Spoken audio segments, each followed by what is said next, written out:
Santapan Harian Selasa 22 Juni 2021.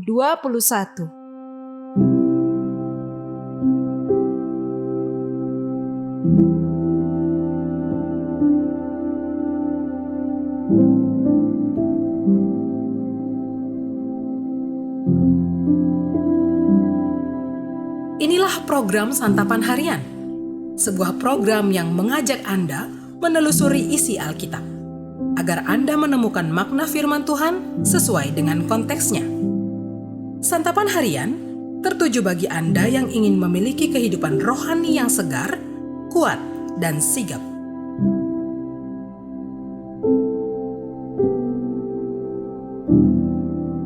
Hari ini kita akan membaca Yesaya pasalnya yang ke-46, ayatnya yang pertama hingga ayatnya yang ke-13. Namun sebelumnya, mari kita berdoa. Penuhilah hati ini dengan kasih-Mu ya Tuhan. Isilah diri ini dengan kebenaran firman-Mu. Di dalam pertelutan hati dan diri ini, kami memohon kepadamu, Kristus Yesus. Amin. Yesaya 46 ayat 1-13. Dewa Bel sudah ditundukkan. Dewa Nebo sudah direbahkan.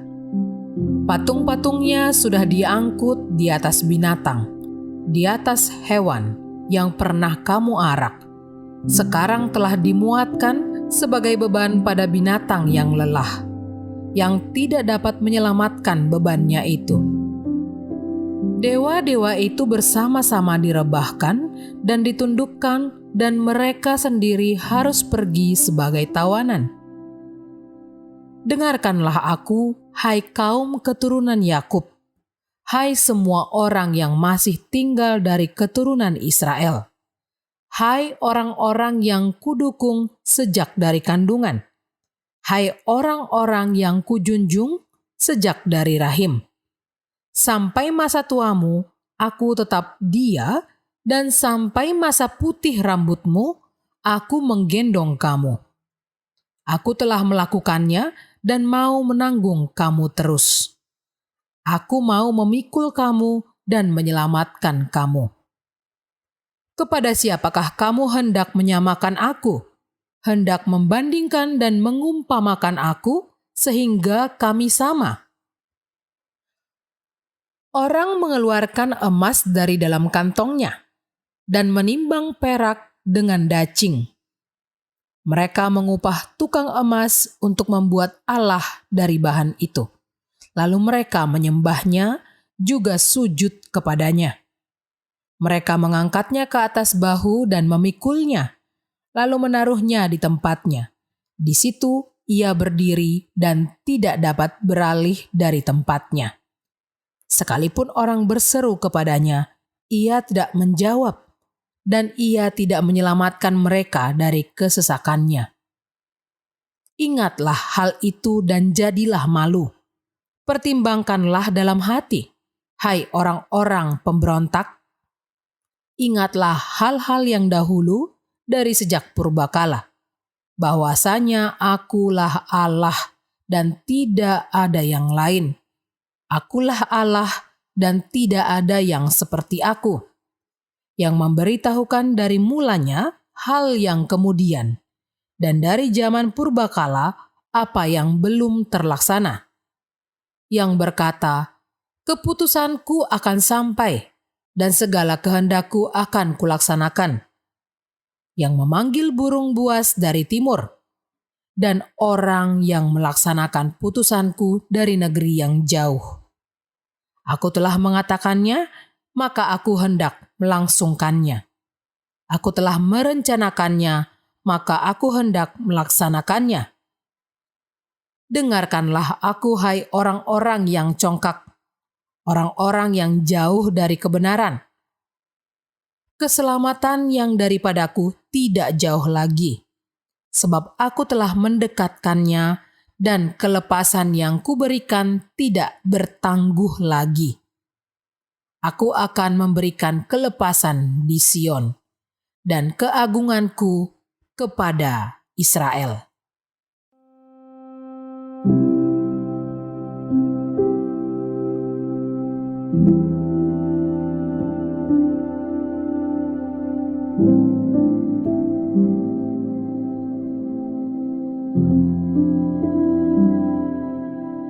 Sahabat Santapan Harian, jika ada pertanyaan, seberapa setiakah Allah Israel menyertai umatnya?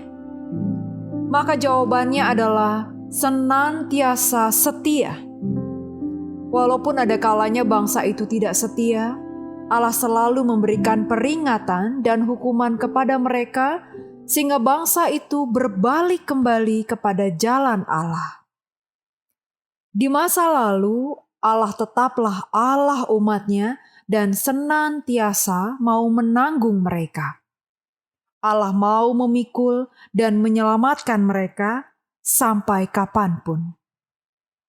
Sangat berbeda dari Allah Israel, Allah buatan manusia tidak mampu melakukan apa-apa. Itu adalah Allah yang tidak bisa bergerak dari tempatnya dan tidak bisa menjawab seruan orang yang berdoa kepadanya. Bukankah sia-sia jika kita menyembah Allah seperti itu? Allah ingin manusia segera sadar, malu akan pekerjaan dan waktu yang mereka korbankan secara sia-sia. Allah menghendaki umatnya berbalik kepadanya. Disinilah firman Allah diperdengarkannya. Keselamatan darinya sudah dekat. Ia akan membebaskan Sion dan memberikan keagungannya kepada Israel. Rencana Allah adalah rencana keselamatan yang baik untuk bangsanya. Tidak lama ia marah dan tidak selamanya ia menghukum. Pada akhirnya, Allah kembali menyatakan bagaimana bangsanya dapat diselamatkan. Kita patut mengucap syukur bahwa Allah kita adalah Allah yang menaklukkan Allah-Allah lain di dunia ini. Ia juga Allah yang penuh kasih. Ia senantiasa memperhatikan kehidupan kita. Kadang kita tidak ubahnya seperti bangsa Israel yang kerap kali mengeraskan hati dan bertindak sesuka hati. Ada kalanya Allah memberikan hukuman, tetapi jangan berkecil hati, sebab Ia tetap merancangkan keselamatan. Jika di masa lalu Allah tetap menggendong umatnya, maka dalam situasi kita saat ini, marilah kita juga menerima kesadaran akan kasih setia Allah. Janji setianya dapat dipercaya. Hingga masa tua kita, Allah tetap mendukung kita. Perasaan aman dan damai akan melingkupi kita karena perlindungannya. Asalkan kita bersandar kepadanya. Mari kita berdoa. Tiada yang dapat membuat kami tenang selain di dekat-Mu. Di luar naungan-Mu, tiada yang dapat menyelamatkan kami. Engkaulah satu-satunya tempat perlindungan kami. Sekalipun kami berjalan melewati lembah yang kelam, kami aman di dalam lindungan-Mu, ya Kristus. Di dalam kasih-Mu, Yesus, kami bersandar. Amin.